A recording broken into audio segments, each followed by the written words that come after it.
Nkwaniriza ku Radio Budwe y'omuntu wa bulijjo nakusomeza 24 mwezi gwa mwenda omwaka 2029 lunaku lwa 2 ziri 13 eddakiika ezaakita ku ssaawa emu ey'olweggulo nze Ajuma Lunga bulijjo nkwebaziza nnyo okuwuliriza Radio Budwe eno tukusasiddeko gwe nalina emitawaana n'ebizibu nti ng'olabye nabyo ate gwe alina ebirungi by'otuuseeko tukuyozaayoza oba ng'obifunye mu makubo malungi. Ekibiina kyaffe amazima g'ebyobufuzi tuba tukiguddewo buli lwakubiri ssaawa emu mpaka ssaawa 2 ez'olweggulo. Musomesa mukulu Kizito mu studio mwali mukulu Kizito nkwaniriza sooka obuze kubatuwuliriza. Batuwuliriza mbalamusiza n'okubibaza emirimu gye mutusizaako engalo n'okusaasira bannaffe abafunye ebizibu bitali bimu nti naffe tukwatako omu nammwe n'okuyozaayoza abafunye ebirungi Omukama Katonda bwanga biwadde mu makubo amatuufu abanange n'okwebaza bannayuganda n'abantu abali ebweru wa Uganda abawuliriza pulogulaamu eno. Pulogulaamu twabagamba nti kye muwulira wano mujja kuba nga mukiraba n'amaaso. Pulogulaamu okufuuka ensonga nga yeewera obujulizi n'olwekyo mugende mu maaso nga muwuliza kubanga abantu engeri gye batunuulira ensonga si nyangu. Ssebo olunaku lw'eggulo waliwo omukulu nadde enjogera naye yankubidde essimu n'aŋŋamba naye Kizito musajja munansiko musajja w'amaanyi n'aŋŋamba naye Kizito njagala okubuuza ekigambo kino naye lwaki olowooza abasajja bakola ne muzeeyi lwaki muzeeyi yatukyawa era n'akyawa n'ekitundu kyaffe kino ekya Buganda ne mugamba lwaki n'agamba mutukuza okulabe kati nga bw'olaba Museveni yatuuka ewaffe ng'ajja twakumakuma abantu nga tawalira amumanyi tumwajula eri abantu neffe ne yakola ki yatukyawa ne mugamba nti omanyi mukama wange empise ne mugamba nti Pulezidenti Museveni tabakyawa wabula ebigendwa bya Pulezidenti ebyobufuzi byakyuka naye takolanga ki ate nga ebyobufuzi bwe bibeera ne mugamba nti kankula mwayingira wano mu gavumenti mu 96 abantu ba Buganda wano mu region Buganda region mwali mu kabineti ng'abantu 30 oba 2 kati guluzo lwaki mwalimu bangi ku kiseera ekyo kubanga mu mwalina ensonga etambuza ki ebyobufuzi. Njagala namugenja kwanukula nga n'ensi yonna ekola ki ewulira kubanga ali wala ne mugana n'olwekyo Pulezidenti yabakyawa wabula ebyobufuzi bikola ki kubanga luli yabateekamu ne mubanga muli ku mwanjo nga muyamba anywere naye kati ate singa yabasigaza singa mwamugjawo n'olwekyo olwokuba naye yalina enteekateeka y'okubeerawo kati n'olwekyo teyakola ki teyabakyawo ebyobufuzi bikola ki. Naye nze ne mugamba nti okusoomooza kwange kuli eri abo abantu abadde balina ng'abamuyambako nabo okumutukyayira kate nga baffe ne mugamba ekyokulabirako nti waliwo abantu abadde wano mu Buganda badde bakulembeze naye ng'olaba bagezaako okulengeza kabaka bagezaako okulengeza obwakabaka naye nga okukola ebyo babe baganzi luddawa eri mu gavumenti okiwulidde nga bo bakola ekyo naye nga tebamanyi nabo bakola ki beesaanyaawo ne muganda n'olwekyo abo bantu be tulina okuba nabo n'ekizibu kubanga omuntu andamayininga kabaka anafuya kabaka oba omuntu anafuya Mmengo n'obwakabaka aba tanafuya Mmengo ng'ebizimbe eri aba anafuya ggwe era kati ebyavaamu bebivuddemu byebyoga nti omusajja tukyawa singa bali abaaliwo ku biseera biri ne mu ekyokulabirako ne muganda nti baggala CBS okimanyi nti omu ku profesa yagamba bali mu kabineti ne minisita omu yali ava n'eri waffe mu Buddu yagamba nti sebo Pulezidenti ogulawo ki era n'agamba nti nga nkyali minisita wa information situgenda kukkiriza CBS kola ki ogigulawo ne muganda naye abo bantu baali ba region eno ya Buganda region era ne batuuka ne wano naga nti kabaka yaani muganda nti kabaka nantawetwa naye kabaka yambala empale nga nange bwejambala kabaka yeki naye abantu beeno oyo ne bamulungamya ne babalungamya wabona ne babasuula kati babasuula kati ne banga mwerwanako naye nga obukyayi oyo bayambanga eri kubanga banga baganze eri ne muganda kyona nti waliwo mu kiseera bwe kyatuuka ng'abantu abavumirira Mmengo abanafuya obwakabaka abakola ki nga be baganzi mu gavumenti naye bagenda okwesanga ekiseera kyabwe nga kiweddeko ne bakola ki kati abo abantu ba Buganda balina okwegendereza abantu abo nti luli twali tuwadde amaanyi nga bageeyambisa ate okutulwanisa nga balowooza bayamba oli ate kati oli be bayamba nga mumulowooza nti akola ki nti yabakyawa naye nga mumwaleeta okola ki kubanga bwogati ate okulawo leediyo simanyi akabakaki kati n'olwekyo abo abantu ba Buganda region abantu abo betulina okwewalira ddala betwategeera nti beekobaana eri okuleetera ekitundu kyaffe okukyayibwa n'okudda emabega mu byobufuzi ne mu byenfuna na buli kimu kyonna. Museveni era akoze kye nayogera luli kubajjukira bwe byagwayo by'ekitezi naga nti nalisinza Pulezidenti Museveni adde asaana okuviira ddala minisita yekagwa aleseewo naye adde yeetaaga mugobe kuba naye akola supervisory role yali badde asookerako Pulezidenti agudde akabonero yatadde ku minisita Misa Kabanda n'abo bonna bakyofa yali badde agoba mugobe kubanga tebalina buvunaanyizibwa because ge maaso ge bali nedda bali badde nga taking a political responsibility because politics determine everything. Oli ku radio Buddo y'omuntu wa bulijjo mpuliriza olunaku olwaleero mu byempuliziganya ensonga gye tugenda okwogerako nga sinnagikubuulira mu communication oli bw'ayogera ekintu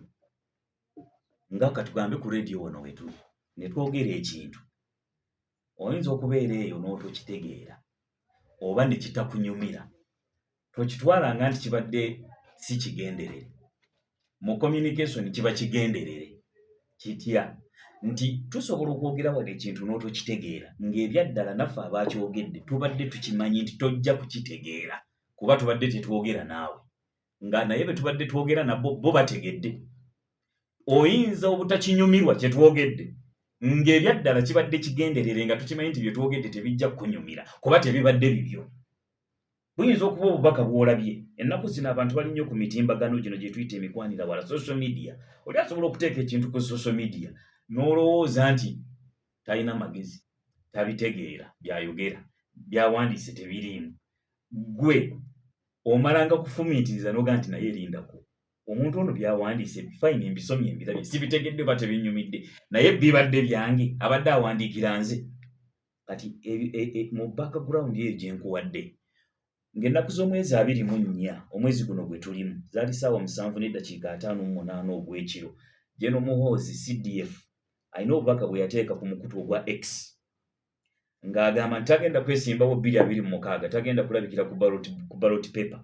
era n'agamba nti maze okwendoosinga kwe kuwagira generally maze okuwagira General Yoweri Museveni 2026 ng'agenda okwesimbawo kuba president. Nze sigenda kwesimbawo ssaawa 7:58 alabika General ono yasula ku olwo teyeebase yasula ku X ssaawa 10:11 ku lunaku lwe lumu n'awandiika post endala ku X era n'agamba nti tewali muntu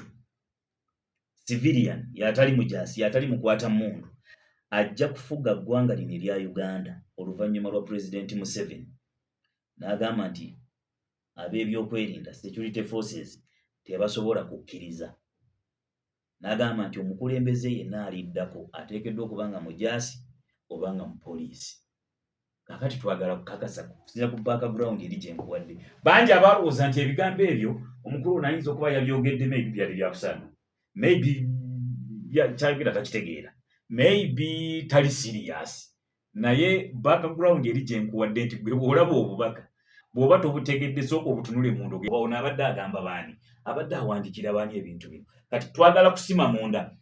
General Muhoozi yali ategeeza ki obubaka bwe buno bulimu kyama ki eky'omunda. Then waliwo abatandise okubuubuuka n'ebigambo ebyogga nti paalamenti yeeba etandika okulonda omukulembeze w'eggwanga abantu balonde abakiise bagende mu paalamenti balonde omukulembeze w'eggwanga okwawukana ne ssemateeka kyagamba nti power belongs to the people. Amaanyi gali mu bantu obuyinza buli mu bantu naye obuyinza obukola ki nakyo twagala kutegeera kye kitegeeza ekyo kiva ku kyembeera esobola kuvaamu biki tutandikira wano mu program twabagamba nti gavumenti bwe bageetambula waliwo ne bannabyabufuzi ne baminisita batamanya bigenda mu maaso mukyajjukira ne baga nti ebiteesebwa munda nga batubakola ki kati ekikulaga nti Norbert Mao talina kyamanyi tosobola kubanga gwe minisita wa ssemateeka agenda okusitula ennongesereza noyogera mu wiiki 2 mu wiiki nga tenda nti kino ekibiina kye kigenda okuba ekyamaanyi nanyini kyo naga nti ekyo si kibiina kya byabufuzi era buli mutadde mu kibiina ki ekya movement. Kati maje bamuwuliriza nabbi mumuwulirize nga mwekakasa wiiki 2 nabaga buli kye muwulira wano mujja kiraba kimaze okakasibwa nti ekibiina kya PLO tikiriiwo nakibagamba juice nti kiriiwo tikirina buwagizi. Kati n'olwekyo katudde ku mulamwa bwe tuliko. Ekisooka Jeno yasindika message ng'aga nti ayindozi ebbanga liyiseemu emabegaawo waddewo meeting ezibadde zituula oluvannyuma ne bakikakasa nti Jeno Muhoozi abadde ajja okwesembawo naye ne bagenda bakizuula nti Jeno Muhoozi ku ssaawa eno tasobola kubeera pulezidenti wa Uganda ne taata we ne baba ng'amukkiriza kubanga omwagizi enamba emu ye taata Jeno Museveni tasobola kubeera pulezidenti wa Uganda kabenga n'ekitiibwa pulezidenti abadde akyagala ku ssaawa eno olwaki ekisooka Ssemateeka wa gwe agamba bw'ati ayogera ku mutuuze yange Munnayuganda nti Munnayuganda ye muntu azaliddwa mu Uganda oba ye muntu ayinza okuzalibwa waweeru wa Uganda naye nga taata we ku bazadde be nga muntu muzale wa Uganda. Eyo ye chapter number 3 akawayiro aka Ssemateeka waffe. Chapter 7 akawayiro 12 kagamba bwe kati kwogera chapter 7 yogera ani aliba president wa Uganda. Akawayiro 12 kagamba nti omuntu yenna aliba mukulembeze wa Uganda teko kubanga yazalibwa ku ttaka lya Uganda. Okiwulira naye mu 1900 ngenda kusomeza 24 omwezi ogwokuna 1974 jeno mwezi yazalibwa Tanzania mu kyalo bakiyita Kulusani ekiri ku mukikizo ky'ekibuga Dar es Salaam. Kati mu bufunze mu Ssemateeka gabayimidde muwozi takkirizibwa kubeera president wa Uganda naye tewali yakyogedde mu Uganda mukiwulya kuba wano ku maji Kristo nga yakyogedde. Nziramu okutegeeza batuwuliriza Ssemateeka wa Uganda chapter 7 akawayiro 12 kaga qualification ani anaaba president wa Uganda bisaanizo byabanga yina ate ko kubanga muntu muzaali nga okutaka lya Uganda bwe yazaalibwa.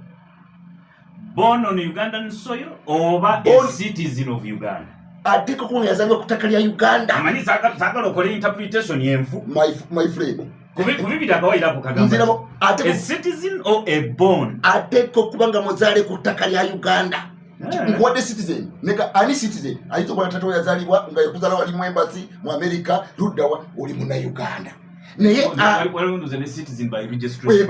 ebyo bina bwe biri naye aliba president ebyo bwe biri biriganga 7 naye ani chapter 7 akawayiro 12 ebisaanizo ani aliba omukulembeze wa Uganda aliba ateko kuba 1 ateko kuba nga azaliddwa ku ttaka lya Uganda. Okiwulidde ekyo nga muzaale wa nga alina ne senior 6 birala. Kati n'olwekyo owekitiibwa Jeno Muhoozi yazaalibwa luddawa Tanzania ngenda kusomeza 24 omwezi ogwokuna 1974 ku nkingizo za Dar es Salaam bayita Kulisini. Kati awo yazaalibwa era President Museveni agamba we yazaalibwa awo kubanga yawasa mukazi we mwezi gw'omunaana 1973 Janet. Kati agamba ne Muhoozi bwe yazaalibwa yamala emyezi 3 nga ne mu nyumba ya President Museveni talina busobozi busasula amasannyalaze era Muhoozi emyezi 3 adafuna obusobozi Museveni okuteekako amasannyalaze yabuuka mukanga alabe ekitangaala. Kati n'olwekyo mu bufunze kati mu nteekateeka Mao gy'aleeta zino ze mulaba ng'ennongoosereza ze zigenda okukola plan egenda okukyusa akawayiro okukajjawo ono asobola okwenyigawo era essaawa yonna asobola okukomawo nabbi abagamba ebyo mu biwulire. Linda Mao yagenda okukyusa akawayiro enteekateeka ez'okuleeta Muhoozi okwesimba ozikiramu amendment ekyo nabbi akyogera mukwate Ssemateeka muyina njogera nansi yonna obwagagavu bw'enjuba nkola ki tiwali n'omu yakyogeddeko mu Uganda kyenvudde mbaga nti abayivu babalyazamanyiza n'ekino ekibiina kyammwe ekiri ekyamazima g'ebyobufuzi. Oli kureti obunawo mbaka sikisanga ko birowo basi nze kugamba nabbi toli yakyogeddeko mu Uganda yonna. That is the position. So Muhoozi tasobola kubanga si muzaale yazaalibwa ku ttaka lya Uganda aliba omukulembeze wa Uganda oteeka okuba nga oli muzaalibwa wa ng'ozaliddwa kyovudde olaba n'Obama juzi bali bamuli mu America ne bagamba nti yazaalibwa wano mpaka bamala genda awayo ne bakakasa nti yazaalibwa wa yazaalibwa mu America ne bali tawe yali muki muddugavu. Kati n'olwekyo mu bufunzi bwogenda okwetegereza ate oyinza okulaba omuntu gy'azaaliddwa ayinza n'okulimingayo kyolano n'omukazi yesimbyewo Kamala Harris yazaalibwa mu America ne bali tawe mu Israel ne kasita ozaalibwa ku ttaka lya America full stop you become a leader. Onfunye bulungi. Kati n'olwekyo enkyusa eno ejja amendment egenda kuba akawayiro 12 akagamba kubanga Muhoozi takwalifying. Kati embeera eyo yeyamuleese n'aendozinga taatawe. Okiwulidde ekyo kati kanzireyo ku nsonga. Kati mu byobufuzi kubanga twagala tuyamba abantu kino ekibiina si kya muzannyo sino kibiina si kyababo kino ekibiina kya bannabbi. Mu byobufuzi mulimu etteeka ekkulu baliyita the law of deterrence nti etteeka erizibira lifugibwa ensonga 3. Ensonga esooka kwe kubanga tewali bulambulukufu bwa kintu kutegerekeka bulungi nga buli muntu akitapula bulwe bakita ambiguity. Ambiguity kwe kugamba nti ekyokulabirako Muhoozi yagamba nti aze mu basi party n'agamba njagala kubeera mukulembeze wa ggwanga n'agamba essaawa etuuse twagala kulwanisa bali banguzi nze wendi era nensimbyewo. Basi aba Museveni ne bagenda eri Muzeeyi tova ku main Muzeeyi ali wano biki nga Muzeeyi asirise president katayogera nga afose kyesirikidde. Kati ekyo kikulyetinga ki njagala kujukiza abatuuliriza okuva edda nedda nayogera dda mu programu zino ne bagamba nti abantu abadde bagenda okuyiika ku Muhoozi tibamwagala nga Muhoozi wabula bamuyiikako olwokuba baagala enkyukakyuka nga bamaze okikakasa nti owekitiibwa president Museveni omuntu gwe yeesiga gwazza okukwasubiriza yaani ye Muhoozi n'olwekyo katuyike kwani ku Muhoozi naye nga tibakola ki naye ebbanga bwe lyagenda liyitawo ne Museveni n'ayogera abagenda ku Muhoozi abannakigwanyizi okiwulira. Kati kiwaki ekyo ambiguity nti otaddewo embeera kati abantu batandika okwebuuza naye Muzeeyi anaavaako Muhoozi yajja Museveni yajja Muzeeyi tayogera ate Muzeeyi n'akolofayinga nageraga naye nze mbadde mukubya byayi naye general okubali b'enguzi mukambwe nekibanga ekikakasa nti akola ki ajja abantu batandika okuyiika ne batandika okutupinga okuyiika gyali. By the way, statement abantu bagitwala ng'endorsement ne bali nnyo ne batandika okuyiika lulwa gyali. Kati ne wabeerawo ambiguity ekyemu the law of deterrence ensonga 3. Ensonga namba 2 ndowooza okitegedde nti abantu bali kituufu si kituufu naye ajja tajja babeera mukubuusabuusa. Kati kiba kitegeeza abantu abali active okwaŋŋanga omuntu oyo n'okukolawo basuula ttawulo kubanga njagala mujjukire nti mu 2022 abantu bali batandise okuguumuka babesi batandise okuyingira street naye batandika kati enteekateeka egy'abantu ku mulamwa buli muntu ababeezi abanga afuna essuubi kati mukufuna essuubi naga katwegatte kwoli situmuwagira naye ajja tuyamba okukyusa ono kati bano aba opposition abali badde bagenda mu ndowooza endala y'okukyusa endala ki abantu baba bataddemu abeeyensi nga naye bali babiri balinga bazanyirero bawakanya ono naye ng'emyaka kyesensa bazanya ekintu kimu. Ensonga namba 2 the law of deterrence egamba nti bw'obanga osazeewo okukola ekintu noga ngenda kukola kintu kikolerewo nga bwogenda kikolako taneetegeka kasitoga nti umwana ngenda kukuba mukubirewo anazina takumba. Ensonga namba 2. Ensonga namba 3 bw'obanga olaga omuntu wano mwogera naye olina okumulaga nti emabega waliyo amaanyi bw'oba oganye okukkiriza kyengamba ojja kikosa amaanyi wano tuli mu diplomasi twogera naye nomulaga nti nina obusobozi emabega obukikozesa amaanyi. Kati mu law of deterrence bintu bibiri ekisooka nti babatadde mu abeeyensi temumanyi kiddako naye ku nkomerero azze abaga nti banange mumanyi nti nze sikyesimbyewo naye mugoberera oli ate wesi bakaseera katudaga naye abalina ebitala tebajja kukkiriza kye munaasalawo inaze wati ali mubagamba muzanyisa nekyekibi mwe taputira abantu bategeere nabyali kukwogera nti bannaye mugende mwenyigire mu kalulu mulonde oyo naye bwemutamulonda bwemutampulira kyonna kye munaba mulonze bwemutalonda oyo fe abasigadde eno tetugenda kukkiriza ekiriwo kati ani akyogedde mu nti akutuuziza ku mmeeza muteese naye bwamaze nakuga nti naye bw'otukkiriza bino bye tuteesezza nja bikola ku kifo n'ekitala mugongo nja kijjayo kati kyekiruka kati kusaawe kyolamuwuze baga nti bwe mutakola ekyo fe forces abalina ebitala situgenda kukola ki kukkiriza. Kati mu bufunze law of deterrence kati essaawa eno abantu baba bamaze okuva mu kibayita ambiguity kati luli badde baga nti batuli ba Muhoozi oba tuli wano kati naye kirimu ebintu ya mirundi ebiri nti obanga akuŋŋanyiza abantu mu kikutiya naye abantu olwokuba nti babadde baddukire General Muhoozi nga tibamuwagira naye baagala nkyukakyuka okitegedde kati ye abakimanyi ne mu president naga nti abo bannakigwanyizi kati abakitegedde kyona nti owekitiibwa General Muhoozi akuteekako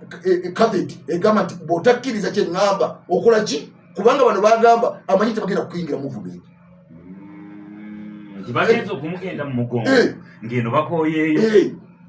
kati atabaga nti muddeyo ekitegeeza akakasa nti bagenda kuddayo. Lwaki kibawe ekito tugamba bwe tubanga tukola analysis nabagamba wano tulina kye tuyita perception ne perspective. Ekisooka ye General Muhoozi abadde ku mupango gwe abayingiza ekikutiya ayagala muwagireyo gwayagala naye abantu ekisooka kye babuuza olina okugenda ku perspective nebabuuza ekisooka lwaki abantu bagamba twagala Museveni twagala muwagira ne bagenda wa Muhoozi. Ekyo kimu. Ekyokubiri ebiruubirwa byabwe byali kiki ogende wa Muhoozi. Bagende wa Muhoozi nga bagala Muhoozi ng'omuntu baali bakiki nti abo bagenda nga bagala ng'omuntu analeeta ekyukakyuka. Okiwulidde kati omala kusoma ebirowoozo byabwe kati osoma ebirowoozo byabwe n'okimanya ne bwana bagamba muddeyo tebagenda gendayo. Kati kyabateekako kaveti ganti bw'otagendera ekyuma kiwe kikola ki weekiri olina okuyingira kifuba wali. Kati mu kuyingira kifuba nti okulangira kwa General Muhoozi kati abantu abadde mu kikutiya nga bali bati kati mumaze okutegeera kiri clearity nti kati takyakoze ki takyesimbyewo. Kati asinga abantu bali mu opposition babadde ng'ebibiina byabwe babiteeseteese bulungi kyekiri kye nagati akaluka 2026 kagenda kwakakasa mmene kubanga bano abava ewa Muhoozi alowooza nti bagenda kwegatta ku President Museveni okuba oli avuddewo balimba abo baba bebafu oli abaloota buloosi kubanga okusooka lwaki oli bamuvako ne bagende wa Muhoozi kubanga bali tebamuwagira bamanyi nti onayinza okuteera ono kubanga abalala bagala nkyukakyuka. Ki ekibakanya obuli bw'enguzi biki obusosoze mawanga bivuddewo ekigambo bugambo kibigyewo nedda kubanga weebikola ki kati n'olwekyo olwokuba weebiri ebibadde batwale wa Muhoozi kati ate Muhoozi aga nti avuddewo sebadde tebamugoberera bugobezi nga ddiini nti babadde bamwagala nnyo alina ebintu by'enjawulo badde bamusuubira byayogera nja kulwanisa obuli bw'enguzi nja kulwanisa ababbi baki nja kutereeza bino nja kukola ki kati tikikyasobose kiba kitegeeza nti amaze okuteekateeka wali ebbali agenda kuyoola abantu. Era omuntu alowooza nti Muhoozi okuvaamu ayambye General Museveni nedda wabula Muhoozi yakola omulimu gw'amaanyi okukonsolidatinga okuyamba taata we gavumenti yo okustabilizinga okuba stable kubanga abadde yateeka abantu mu abeyesi kyekiri kyendagamba abantu nti ofuuka ng'akola naye nga terina kigenda mu maaso okusabotaging how do you undermine the organization nti olimi egrupu ogirira otya munda kati weefuulanga alina kyakola naye nga takola ki kati ekibaddewo Muhoozi abadde ng'alina kyakola naye nga era kukyesezi tewali kyakola ki kyakola tewali status quo kati ebyo byogerwa nabbi. Oli ku radio Buddu ey'omuntu wabujjo tugenda kuwumulamu katono nnyo naye awala wenjagala kyokoze ekirungi kyensiimi nti obikkudde obubaka obubadde mu bbaasi ya General Muhoozi naye bbaasi eno yabadde egenda wano bwe tukomawo njagala kubanga obubaka buno bundabikira ng'obwabadde bugenda ewabadde bw'abaani waliwo ani anaamanya nani atamanye kati gyo tutandikirawo nga tuvudde mu kuwumulamu. Ena mu maaso n'ekibiina kyaffe amazima g'ebyobufuzi dakiika ziri 15 zokka zezibulayo okuwera essaawa 2 ez'ekiro ssaawa 2 ejja kuba puroguramu eyawootabadde bulitiro wetugendedde mu kuwumulamu ezetugambye ntwogereko ebbaasi eno obubaka buno bwadde bulagawo tutegedde ekibulimu naye bwabadde bulagawo. Ekisooka obubaka buno bwabadde bulaga kubanga olina okubuuza bani abakontestinga ku power obubaka bali abavuganya abagala okutwala obuyinza kubanga abantu kibalina okujjukira nti bwaga nti oba ow'amagye oba owa poliisi tiyalimitinze kubanga ne Besigye b'amagye ne bamugisa muntu waki b'amagye n'abalala naye waliwo badde alaga obubaka ensonga ebaddemu ey'amaanyi kwe kubategeeza kubanga bakimanyi nti akalu kano ke tugendamu abadde akuŋŋaanyiza abantu lwaki abantu badde badukira ku Muhoozi babadde bamulaba nti asobola onasobola omukwasa obuyinza ne balabira Kalu bombi bwobanga Kalu batwakamuwadde onayinza obutakamujjako kale bane kubyoga nti bali bonna ayina ki ayina ng'ategeeza nti omuntu atalina kapasite wabula nze kyenneenya General Muhoozi kiri ekintu kimu nze ng'omulwanyi ng'owamagye ekisooka kibadde kikyamu okugamba nti tewali muntu ali mwana yinja alidda mu kufuula ggwanga lino kubanga tubanga ffe abalwanyi abaleeta gavumenti eno nga tulwana tubanga abakolera obwereere obubanga ng'okulaga obwannakyemalira naye waliwo ebintu bye tutagala kwogera ebimanyiddwa juzi badde babuuzizza omusajja omu kakensa mu Amerika ne bamubuuza nti mu Amerika ni asinga amaanyi muntu kyasinga amaanyi the most powerful man in America n'abagamba nti abasinga okuba bamanyi mu Amerika bali abantu abo n'agamba director wa CIA n'agamba wa FBI n'omulala Nebambuza what about president? Naga no, those are the agent of the state. President bali bamutekera police zatambulirako nebigenda maaso. What we say kati ekyo kiba kimanyiddwa nti aba influencing okufuga eggwanga wansi w'enjuba be balina ebitala. Naye ekyo tebakyogera. Kiba kikweke. N'olwekyo bwe kigenda okyogera okanga abantu. Kyolera ne bagamba mu America balimba abantu nti bannange mu America waliyo democracy biki naye abantu 538 bofuna ko biri mu nsanvu bananyini nsi bofuka president. N'omuyolo ne bugolonda milioni 10 kwa 2 onafuna biri mu nsanvu yafuka president. Tibabyogera ne maaso. Kati muzike mujeno muzike munenya kule ekyama ekikweke naye nga ye reality okugamba nti wali naye nga mu butuufu tewali atakimanyi wansi wanjuba nti ababeereri mu maaso ebbali wakkate be basala wakola ki akulembera ne democratically kyekiri kye tugamba abantu nti bino ebiwandiike okuwandiika amateeka n'okukola kisi kyekikulu naye abateeka amateeka mu nkola kyekikulu era nabaga nti amateeka si kirala wabula biba birowoozo na birubirwa byabafuga that laws are nothing but the will and the wishes of the rulers. Gemateeka ekyo mukitegere n'olwekyo kati ekyo tuba tukimanyi bw'okigamba abantu bakanga kati n'olwekyo ekiriba gye n'omuwozi yakoze ensobi y'amaanyi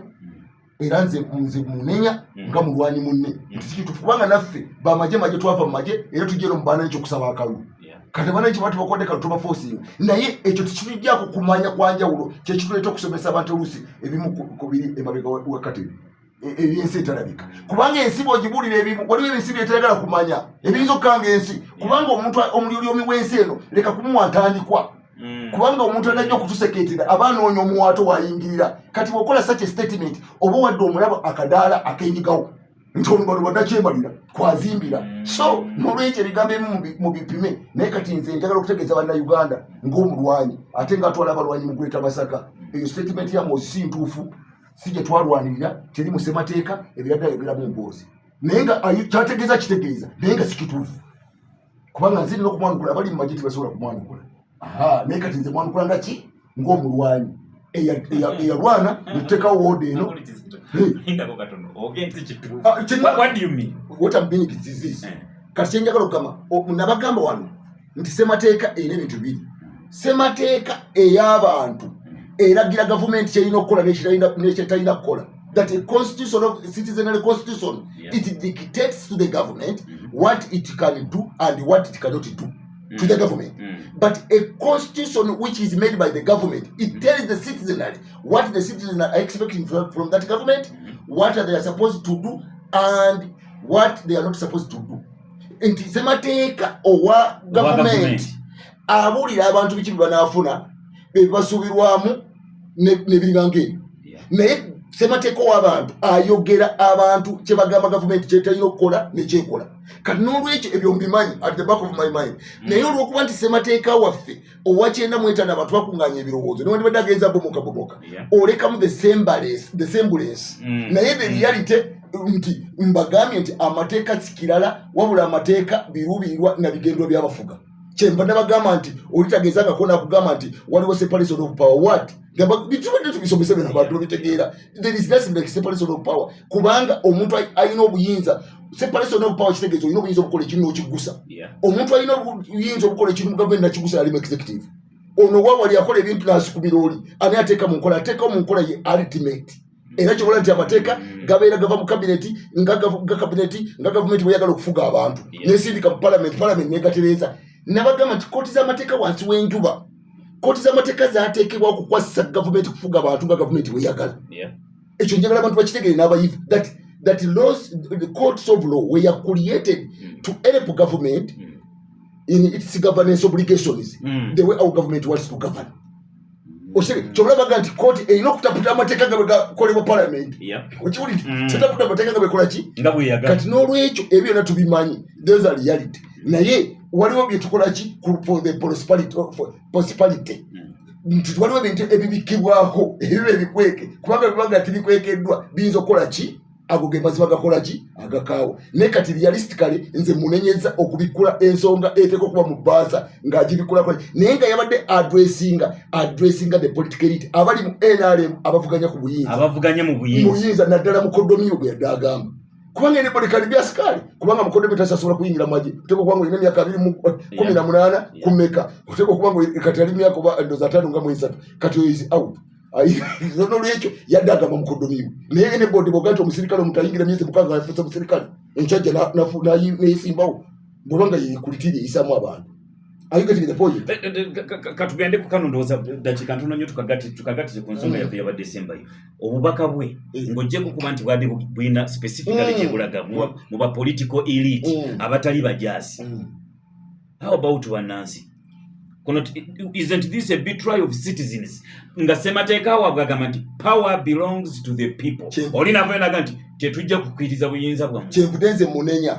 Lwakinze munenya kubanga mbadde kitundu kya jelyo. Okiwulidde ya azanze mu kkubo ndi kitundu kyaki kyabazimbe je ebyo. Kati mmanga ndi kitundu nze nina okumugambako. Kubanga mugambako kyemmanyi ekirowoozo kiri ideologically mu maje kyayogera kikeekyo. Nze nsobola omugamba kubanga kyenjogerako nkimanyi ideologically nti kyayogera si kiki kubanga twakola ssemateeka wa 95 n'olwekyo bannayuganda njagala obbakakasa nti political contestation ebeeramu ebintu bingi bannayuganda omuntu bannayuganda gwe banawaakalu ajja kukola ki ajja kufuga eggwanga lino ekyo tetwalwanira n'okulistowalinga constitutionalism kubanga muzeeyi yatugamba tulwana bwe tumamala okulwana tuddize obuyinza abantu bakolese emateeka waabwe engeri gye banaafugibwa in fact twali twogera ddagamba badage timunenyanga bwe twava namwe mu nsiko twabaga mudde mugende mwesimbewo mu bululu kati biri twalona yingira NRC ebyagwose kyayina buyinza n'olwekyo ayagala ebyobufuzi yingira kugenda mbana ki bakole ki bakulonde kati n'olwekyo ye order eriwo n'olwekyo mu kutereza eggwanga owekitiibwa Jeno Muhoozi munenyanga omulwanyi kyeyogere sikituufu kubanga ekyo kiwa abalabe eggwanga lino okujja okutuyingirira nga baga tonna kyemalira oli ku radio budwe omuntu wa bulijjo akadde katuweddeko ziri mukaaga zezibula y'okwera essaawa 2 ez'ekiro itira ku nooti 75298955 ne nooti 78M57228 weegatte ku kibiina kyaffe kino amazima g'ebyobufuzi ku radio budwe y'omuntu wa bulijjo naawe bale kuwuliriza